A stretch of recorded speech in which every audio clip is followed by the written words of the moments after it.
агаарын мэдээлэл заримдаа худлаа гардаг нь хэд хэдэн шалтгаантай байдаг. Цаг агаарын урьдчилсан мэдээг гаргах үйл явц нь нарийн төвөгтэй байдаг ба олон хүчин зүйлээс хамаарна. Цаг агаарын мэдээг гаргахын тулд олон төрлийн мэдрэгч, хиймэл дагуул, цагуурын станцуудын өгөгдлийг ашиглана. Заримдаа эдгээр төхөөрөмжүүдийн өгөгдөл наривчлал багатай эсвэл алдаатай байж болно. Зарим бүс нутагт цагуурын станцуудын тоо хязгаарлагдмал байдаг учраас хангалттай өгөгдөл байхгүйгээс урьдчилсан мэдээ буруу гарч болзошгүй. Цаг агаарын нөхцөл байдал маш хурдан өөрчлөгддөг.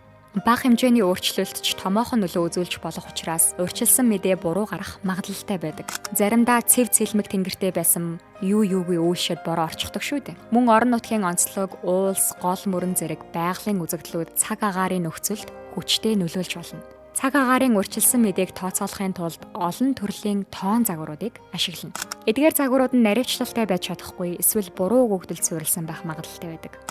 Цаг уурчид урьдчилсан мэдээ гаргахдаа алдаа гаргах эсвэл зарим мэдээллийг дутуу авах боломжтой. Цаг агаарын мэдээ олон их өв сүрээр дамжин хэрэглэгчдэд хүрдэг. Энэ үед мэдээлэл буруу дамжуулагдах ч боломжтой. Урт хугацааны урьдчилсан мэдээний хувьд наривчлал багатай байх магадлал өндөр байдаг.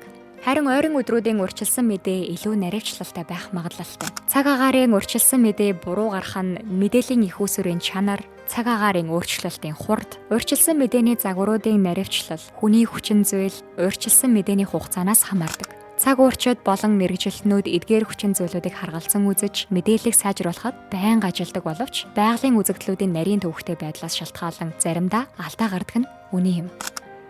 Гэхдээ хамгийн үнэн цаг агаарын мэдээг дамжуулдаг ганц хүн нь бидний ээж байдаг шүү. Цамцаа аваад гараарай гэж хэлэхэд нь үгүй ээ, гадаа халуун байна гэд гарчхаад л яг дарах үе гараад ирдэг тийм.